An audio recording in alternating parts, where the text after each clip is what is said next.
नमस्कार मित्रांनो, घरोघरी मातीच्या चुली या मालिकेमध्ये आपलं स्वागत आहे. ऋषिकेश विचारत असतो, जानकी ती कुठं होती सांगतीस का? आमच्या जीवाला घोर लागलाय. ऋषिकेश आज माझ्या जीवावर बेतलं असतं. देवी आईच्या कृपेने मी आज तुमच्या पुढे सही सलामत सुखरूप उभी आहे.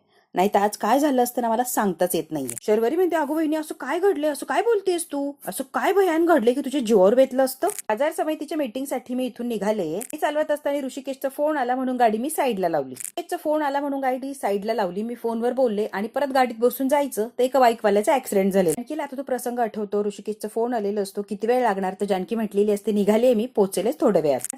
भयान असा ऍक्सिडेंट झालेला असतो बाईकवाल्याचा आणि जानकी फोन ठेवणार आणि गाडी चालू करणार तेवढ्यात तो समोर तिला ऍक्सिडेंट दिसतो. जानकी जोरात अशी किंचाळते की गाडी चालवणार असे ती गाडी बंद करते आणि पटकन त्या बाईकवाल्याला उचलण्यासाठी त्याची मदत करण्यासाठी पळत गेलेली असते. की आता त्याच्याकडे पळत गेलेली असते. अरे बापरे, किती लागलंय हाताला, दादा तुम्ही ठीक आहात का? त्याला उठण्यासाठी मदत वगैरे करते जानकी. तुम्ही ठीक आहात का म्हणून म्हणते. तो म्हणतो हो हो मी ठीक आहे, मला एवढं काय झालेलं नाहीये.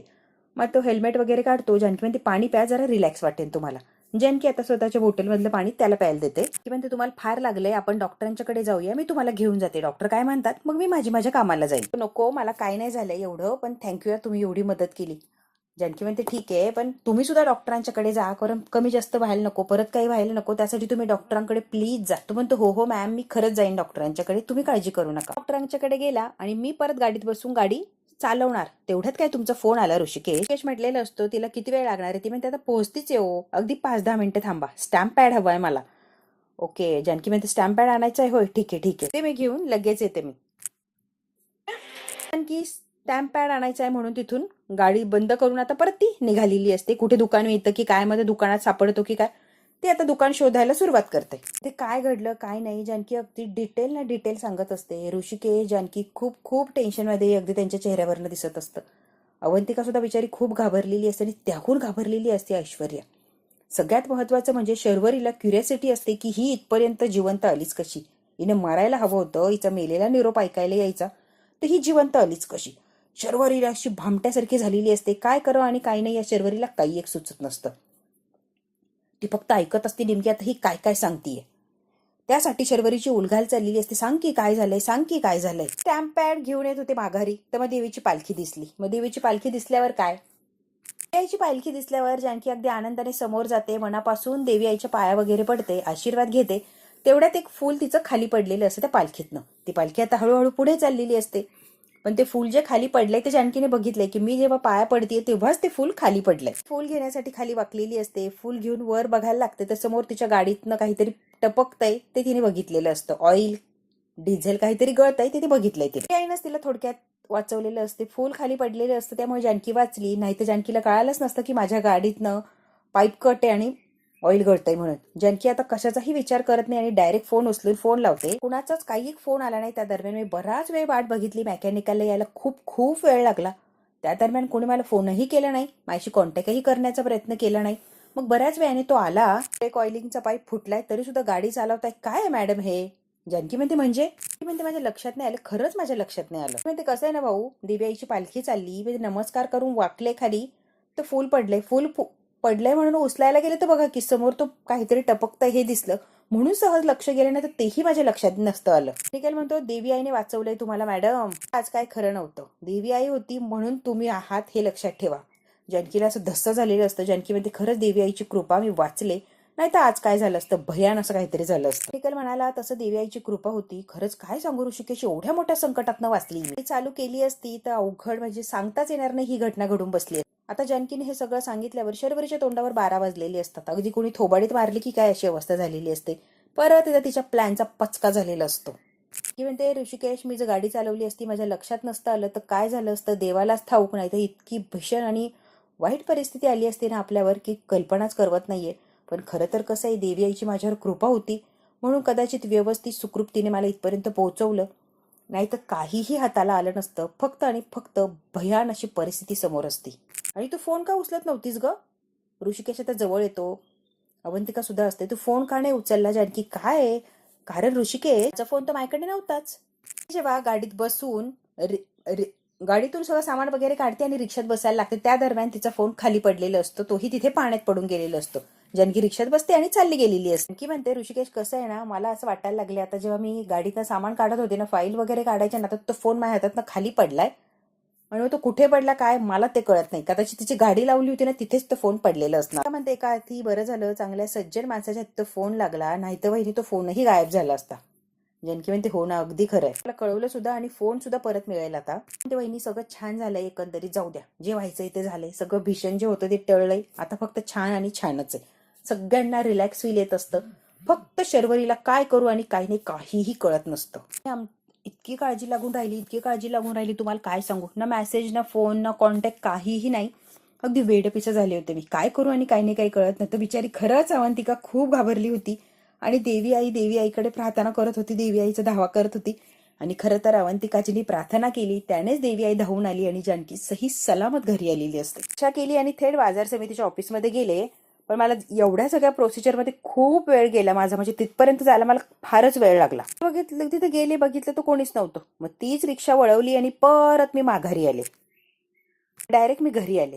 म्हणजे तिथपर्यंत जाऊन माझा काही एक उपयोग झाला नाही, उलट लॉसच झालाय माझा. ऋषिकेश म्हणतो सगळं खरंय, पण गाडीचा पाईप फुटलाच कसा, कारण तो पाईप फुटणं इम्पॉसिबल आहे. गाडी इथे उभी असताना पाईप फुटलाच कसा.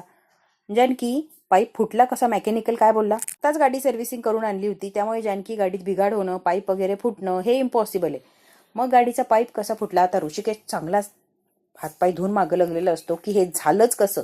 आता हे शोधायला लागणार आहे जानकी की गाडी उभी असताना, सर्व्हिसिंगची गाडी व्यवस्थित असताना फॉल्ट होतोच कसा. इश्यू असता त्याने रिपेअर केला असता, आपल्याला लगेच सांगितलं असतं ना, एवढं इथपर्यंत आलंच नसतं प्रकरण. मग हे गाडीमध्ये फॉल्ट झालाच कसा. आता ऋषिकेश खूप चिडलेला असतो आणि त्याला असं वाटतं की मी काय करू आणि काय. काही एक झालेलं नाहीये जानकी, म्हणजेच तो पाईप जस्ट कोणीतरी कट केलाय किंवा इथे आल्यावर काहीतरी छेडछाड झाली गाडीसोबत. म्हणजे गाडी व्यवस्थित घरी आली होती सर्व्हिसिंग वगैरे करून, इथं आल्यावर त्या गाडीत काहीतरी छेडछाड झाली. आता शर्वरी अशी भामट्यासारखी बघत असते. ऐश्वर्या शर्वरीकडे बघते आणि शर्वरी ऐश्वर्याकडे बघते. खरं तर अवंतिकाला ऐश्वर्याने सांगितलेलं असतं, पण सध्या आता काहीच बोलायचं नसतं. जानकी खूप विचार करत असते की हे झालंच कसं आणि एवढं भयानक काम कोणी केलं असेल. की डायरेक्ट आता शर्वरीकडे बघत असते रागारागाने आणि शर्वरी आता भामट्यासारखी खाली नजर करते. तिला माहिती ही जानकी एका मिनिटात ओळखणार हे कोण करू शकतं किंवा हे कोणाचं काम असू शकतं. की शर्वरीकडे बघते, शर्वरीने खाली मान घातलेली असते. ऋषिकेश मलाही तोच प्रश्न पडलाय की हे सगळं झालंच कसं, एवढी मोठी हिंमत कोणी केली असेल किंवा इतकं घाणेरडं कृत्य कोणी केलं असेल ऋषिकेश. शर्वरी ऐश्वर्याकडे बघत असते आणि जानकी म्हणते पाईप असा कसा तुटू शकतो, असं कसा फुटू शकतो, बरोबर आहे की नाही. इतका चांगला पाईप आणि अचानक कसं काय फुटणार, तोही गाडी सर्व्हिसिंग करून आल्यावर लगेच. कसं आहे ना ऋषिकेश, सर्व्हिसिंग केलेली गाडी एकदम टकाटक असते आणि त्या गाडीला काहीही होणार नाही हे त्या लोकांची गॅरंटी असते. मग माझ्या गाडीला एवढा मोठा असा प्रसंग घडलाच कसा किंवा तो पाईप वगैरे कट झालाच कसा. मला खूप टेन्शन आलंय ऋषिकेश. सगळेच घाबरलेले असतात, सगळ्यांनाच भीती वाटत असते की जानकीचं एवढं मोठं जीवावरचं हे बेतलंय, नाही तर खरंच खूप अवघड झालं असतं.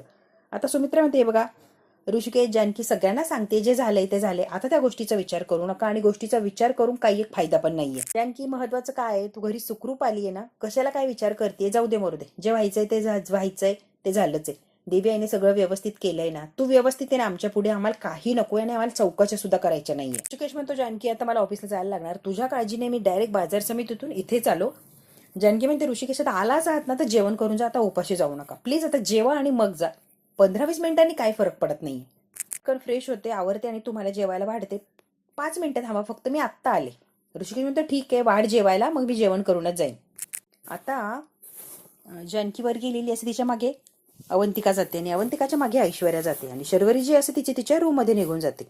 आता सुमित्रा असते, ती सुमित्रा म्हणते ऋषिकेश तू म्हणायला होता ना सीसीटीव्ही कॅमेरे वगैरे लावायचे, त्याचं काय झालं. घरात नाही गाई, घरात कोणी कॅमेरे बसवतो का, घराच्या बाहेर लावूया आपण. मित्र म्हणते बाहेर कॅमेरा हवाच, बाहेर लावायलाच लागणार आहे आई, घरात कोणी कॅमेरे बसवतो का. आपल्या वाईटावर कोण आहे ना ही कळायलाच पाहिजे. ऋषिकेश अवंतिका आलेली असते, जानकी साडी वगैरे चेंज करण्यासाठी तिच्या रूम मध्ये आली तर तिच्या मागे लगेच अवंतिका आलेली असते. मी तुम्हाला म्हटलं होतं मला काहीतरी वेगळं विचित्र असं फिलिंग येतंय. तिचं पाईप कोणी कापला होता माहितीये तुम्हाला, ऐश्वर्याने कापला होता माहितीये की. माहिती होतं सगळं आणि ऐश्वर्याने सगळं शर्वरी वंशांच्या सांगण्यावरनं केलं हे पण मला माहितीये. करायला नको होतं वहिनी तिनं करायला. मुळात जर माहिती ही गोष्ट केली तर जीवावर बेतू शकते. मग ऐश्वर्याने काय एवढी मोठी रिस्क घ्यायची, तिने करायला नको होतं ना वहिनी. तुम्हाला काय म्हणायचंय.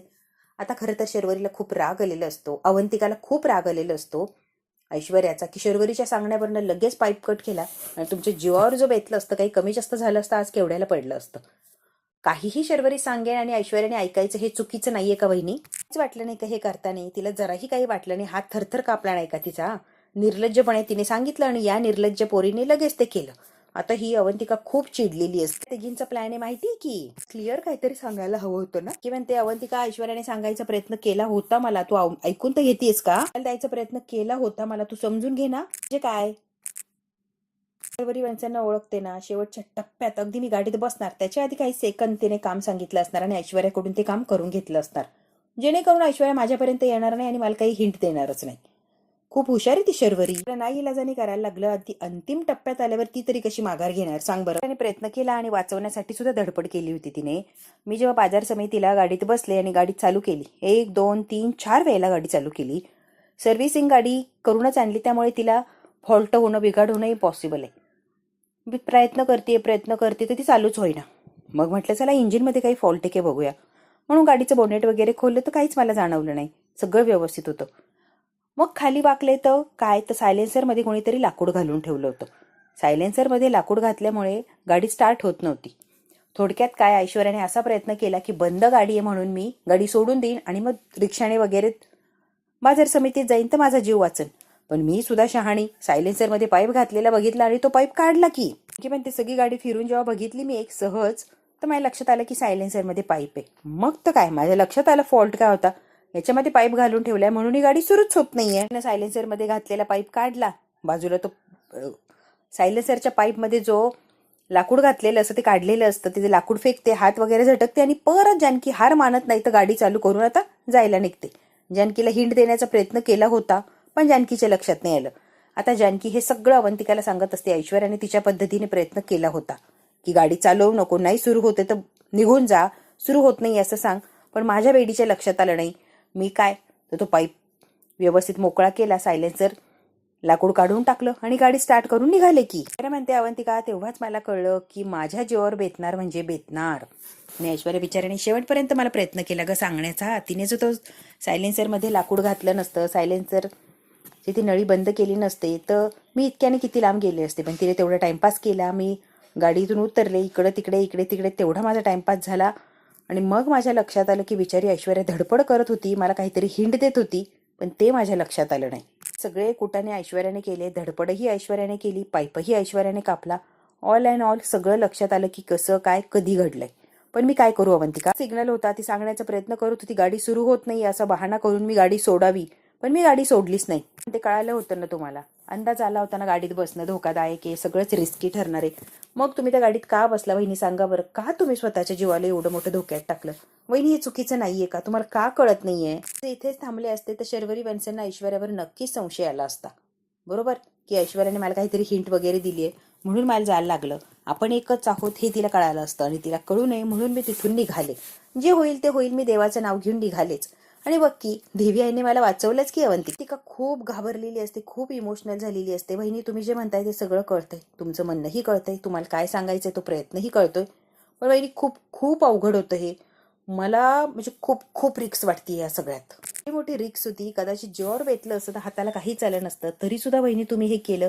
वहिनी तुम्ही अशा मोठ्या मोठ्या खेळी नका खेळत जाऊ ना प्लीज. स्वतःच्या जीवावर बेतेल असं का करायला जाताय तुम्ही? जानकी म्हणते काहीही झालं तरी ही लढाई जिंकायची आहे म्हणजे जिंकायचीच आहे. अवंतिका तुला कळतंय का, काही होऊ दे लढाई आपण जिंकणार म्हणजे जिंकणारच आणि जिंकायची आपल्याला. ती साठी कितीही मोठी रिक्स घ्यायला मी तयार आहे आणि तयारच आहे. मी ती रिक्स घेणार आणि लढाई जिंकणार म्हणजे जिंकणार. कुठल्याही पातळीवर कुठलाही पर्याय निवडून ती जिंकणार म्हणजे जिंकणार. खरं काय हे सगळ्यांच्या समोर आणणार. मला काही होत नसतं, त्यामुळे तू रिलॅक्स, अजिबात टेन्शन घेऊ नको, मला काही होत नसतं. ते ना अवंतिका, देव आहे की माझ्या पाठीशी, डोंट वरी, काहीही होणार नाहीये. तर ही जी शर्वरी असते ती पिसाळ्या कुत्र्यासारखी झालेली असते. असं कसं होतं, प्रत्येक वेळेला ही जानकी कशी मरत नाही, प्रत्येक वेळेला कशी वाचली जाते. शर्वरीला काय करू आणि काय नाही अगदी पिसाळ्यासारखी अवस्था झालेली असते आणि ती विचार करत असते की हे सगळं झालंच कसं, की बहिणी कशी वाचली, कस काय गेली, मला कळतच नाहीये, कशी सुखरूप सुटलीये ती. इतक्या लांब जर ती गाडी चालवत गेली तर तिने जगायलाच नको होतं. कसं तिला ब्रेक लागलं आणि ती वाचली. तरी स्वतःशीच बोलत असते, स्वतःला चिडचिड करत असते. प्रत्येक वेळेला माझे प्लॅन असे माती का खातात, पचका का होतो माझ्या प्रत्येक प्लॅनचा. एवढी जीव तोडून मी सगळी काही मेहनत करते आणि मग हे होतच कसं, माझ्याच बाबतीत हे होतं कसं म्हणजे कसं. आता शर्वरी वेडीपिशी झालेली असते आणि हे झालं कसं यासाठी तरफड चाललेली असते तिची. ती विचार करत असते ही जानकी सुटतेच कशी, एवढे कसं पक्क आहे तिची दोरी की ती तुटतच नाहीये. आलेलं असतो सगळे जर प्लॅन माझे फ्लॉप झाले तर कसं होणार शी. आणि तेवढ्यात राहुल तिच्या तोंडापुढे उभा राहिलेला असतो. आता राहुलला कळतं की ही चिडचिड करते, ही टेन्शन मध्ये. फ्लॉप होत नाही, केले जात आहे. म्हणजे काय म्हणायचे राहुल, जरा स्पष्ट बोलशील का? हे गोल गोल गोल गोल फिरून बोलणं बंद कर. ऐश्वर्यावरती आधीपासून डाऊट होता. ती ऐश्वर्या चांगली नाहीच आहे, ती आपल्या बाजूने नाहीच आहे हे मला कळतंय. त्यामुळे तू उगाच तिला आपल्या बाजूने घेतलं आणि आपल्यावर विश्वास ठेवायला लागली, अमकं करायला लागली. काही नाही, ती ऐश्वर्या एक नंबरची बदमाश आहे. तुझ्या प्लॅनची माती करणार म्हणजे करणार, यात काही शंकाच नाही. तिनेच केलेलं असणार आहे हे. 100% ऐश्वर्याचा हात आहे, म्हणून ती जानकी सुखरूप सुटली आहे. सांगितलं होतं ना मी, बजावून सांगत होतो, या ऐश्वर्यावर विश्वास ठेवू नको, हिच्यावर विश्वास ठेवावा अशी बाई नाहीये ती. एक नंबरची भयंकर अशी बाई आहे ती. तिच्यावर विश्वास ठेवणं म्हणजे स्वतःच्या पायावर धोंडा पाडून घेणं. कसं आहे ना शर्वरी, तो ओव्हर कॉन्फिडन्स मध्ये जाते आणि कधी कधी माझं अजिबात काही ऐकत नाही आणि मग स्वतःच्या पायावर तो धोंडा पाडते, जसा आत्ता पाडलाय तसा. आता हा राहुल इतकी बडबड करत असतो, इतकी चिडचिड करत असतो. खरं तर त्याला ऐश्वर्या पहिल्याच नजरेत खटकलेली असते. ऐश्वर्याने पहिल्या नजरेत त्यांना ओळखलेलं असतं, त्यामुळे तो पहिल्या दिवसापासून ऐश्वर्याचा रागराग करतो. ए राहुल, उगाच त्या ऐश्वर्यावर संशय घेऊ नका. हे काम तिनेच केले ऐश्वर्याने, त्यामुळे त्या ऐश्वर्यावर संशय घ्यायचं कामच येत नाहीये. तिने स्वतः पाईप कट केला, मी बघितलं. आणि त्यानंतर जानकीचा आणि तिचं काही एक कॉन्टॅक्ट नाहीये, कारण ऐश्वर्याला एक मिनिटभर सुद्धा मी मोकळं सोडलेलं नाहीये. तू ऐश्वर्यावर डाऊट घेऊ नको राहुल. आत्ताच सांगते, ऐश्वर्या बदलली आहे आणि आपल्या बाजूने, म्हणून तर तिने हिंमत करून तो पाईप कट केला. तुला कळत कसं नाहीये रे राहुल? काम अगदी तिला शेवटच्या क्षणाला करायला लावलं, तरी सुद्धा तिने अगदी शेवटच्या क्षणाला, ज्या वेळेला जानकीला गाडीत बसायचंय त्या वेळेला करायला लावलं आणि तिने ते केलं अगदी इझिली. त्यामुळे तिने जानकीला सांगणं हे इम्पॉसिबल आहे. तू उगाच तिच्यावर डाऊट घेऊ नको. ती बदलली आणि ती आपल्या बाजूने आहे. तिला काही सांगण्याचा तिला वेळ मिळाला ना पर्याय नव्हता. तिने ते काम केलं आणि जानकी लगेच गाडीत बसून गेली. तिचं आणि जानकीचं कॉन्टॅक्ट झालं नाही हे मी स्वतः ऐश्वर्याबरोबर होते, मला स्वतःला माहितीये. त्यामुळे राहुल उगाच तिच्यावर डाऊट घेऊ नकोस. सगळं होताना ऐश्वर्याच्या बरोबर सावलीसारखी उभी होते मी. सगळं काही डिटेलमध्ये मी स्वतः करून घेतलं, बघितलंय मी की ऐश्वर्याने जराही कुणाला काही खाणाखुणा केल्या नाही, कोणाला काही सांगण्याचा प्रयत्न केला नाही. त्यामुळे ऐश्वर्या फसवेगिरी करती, आपल्या बाजूने नाहीये, इम्पॉसिबल आहे. चेहऱ्यावरचे हावभाव सुद्धा मी नोटीस करत होते, अगदी नॉर्मल होती ती, अजिबात तिला काही टेन्शन वगैरे नव्हतं. राहुल तर चुकतोय. ऐश्वर्याला मी माणसं ओळखायला चुकत नाही हे तुला माहिती आहे, आणि ऐश्वर्याला सुद्धा मी ओळखलंय. चेहऱ्याचे हावभाव, तिचं वागणं सगळं सगळं कळतंय आणि त्यावरनं 101% कळतंय की ती आपल्या बाजूने आहे, ती तिकडे वळालेली नाहीये. तिच्याकडे लक्ष ठेवून ते अजिबात वाटलं नाही की ती जानकीच्या बाजूने आपल्या बाजूने नाहीये. त्यासोबत आहे राहुल, आणि विश्वास ठेवायला हवा. या प्रत्येक वेळेला असं अविश्वास दाखवून ती खरंच आपल्या विरुद्ध काहीतरी करेन. विश्वास ठेवायला हवा अगदी मनापासून, कारण ती बदलली आहे आणि ती आपल्या बाजूने हे मला कळतंय. सिरियसली तू काहीही म्हण, तू काहीही बोल, पण मला ऐश्वर्यावर विश्वास आहे म्हणजे आहे. कारण आता हा पाईप कापल्यानंतर जानकी मरणार आहे, जानकीचा शेवट होणार आहे हे तिला कळत होतं. तरी सुद्धा अगदी बिनधास्तपणे तिने पाईप कट केला आणि तीच गाडी घेऊन माझ्यासमोर जानकी गेली. तिला जर वाटत असतं की तिने मरू नाही तर तिने जानकीला कॉन्टॅक्ट केलं असतं, थांबवण्याचा प्रयत्न केला. ती इकडे अवंतिकाला सांगत असते गाडीत काय बिघाड झाला हे नक्की माहित नव्हतं, पण काहीतरी आहे एवढं कळत होतं. ना अवंतिका म्हणतात ना, देव तारी त्याला कोण मारी. एक्झॅक्टली माझ्या बाबतीत तेच झालं. साक्षात देव माझ्याकडे होता तर मला कोण मारणार होतं. देवाने सांगितलं की असा असा फॉल्ट पोरी, पुढे गाडी चालवू नकोस, आणि बघ मी वाचले. बऱ्याला तिने करायला लावलं. एक्झॅक्टली मी जेव्हा गाडीत बसणार त्याच्या आधी काहीतरी सेकंद, आणि बघ तेच आणि तेच तिने बरोबर प्लॅन केला. अवंतिका म्हणते वहिनी हे बरोबर नाहीये ना, हे चुकीचं आहे ना, तुम्हाला कसं कळत नाहीये, तिने हे करायला नको होतं ना. अवंतिका रिलॅक्स. ऐश्वर्याने मला सांगण्याचा प्रयत्न केला होता, किचनमध्येही तिने सांगितलं, पण मी म्हटलं तुला करायला लागणार, ती जे काय सांगन ते. आता ही शर्वरी कोणत्या थराला जातीये, काय काय करतेय ते आपल्याला बघायचंच आहे. खूप मोठा प्लॅन रचला, डायरेक्ट मला मारून टाकायचाच.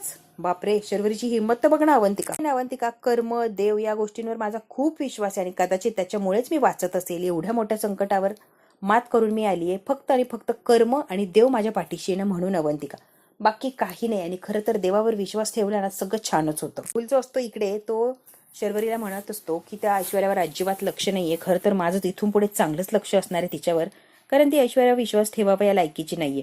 आणि या नवरा बायकोचं बोलणं ऐश्वर्याने दारात उभा राहून ऐकलेलं असतं. ऐश्वर्या म्हणते का माझ्यावर विश्वास ठेवायचा नाहीये, माझ्यावर लक्ष ठेवायचंय. वा, मी विश्वास ठेवू नये असं काय वागलीये. पण बोलणं ऐकलं ही दोघं घाबरलेली असतात. म्हणते राहुल काय वाटतं रे तुला, मी नाटक करते, मी तुमच्या बाजूने नाहीये. एवढं मी स्वतःच्या जीवावर खेळून एवढं मोठं रिक्स घेतली आणि तोंड वर करून म्हणतो की ऐश्वर्या विश्वास ठेवायच्या लायकीची नाहीये. जराही काही वाटत नाही का रे तुला. गोष्ट लक्षात ठेवा, तुझा माझ्यावर विश्वास आहे की नाही मला काही फरक पडत नाही, काही देणं घेणं पण नाहीये. तुझ्याशी तर काही देणं घेणंच नाहीये. शर्वरीचा नवरा, त्याच्याने तर काहीच फरक पडत नाही मला. पण आधी लागायचं नाही, कारण मी ऐश्वर्या आहे आजपर्यंत ऐश्वर्याच्या नादी लागलेलं कोणीच टिकलेलं नाहीये, सगळे बरबाद झालेत. आणि त्या लिस्टमध्ये तुला जर नाव टाकायचं असेल तर बेशक माझ्या नादी लाग. ऐश्वर्याचा नाद करायचा नाही आणि तुझ्यासारख्या फट्टूस माणसाने तर अजिबात नाही. कळतंय काय राहुल? आपापल्या लिमिटमध्ये राहायचा, लिमिट क्रॉस करायची नाही. मिळवणी शर्वरी सोबत केली, तुझा काही संबंधच नाही. कशाला मध्ये मध्ये करतोय? मध्ये मध्ये करू नकोस हा.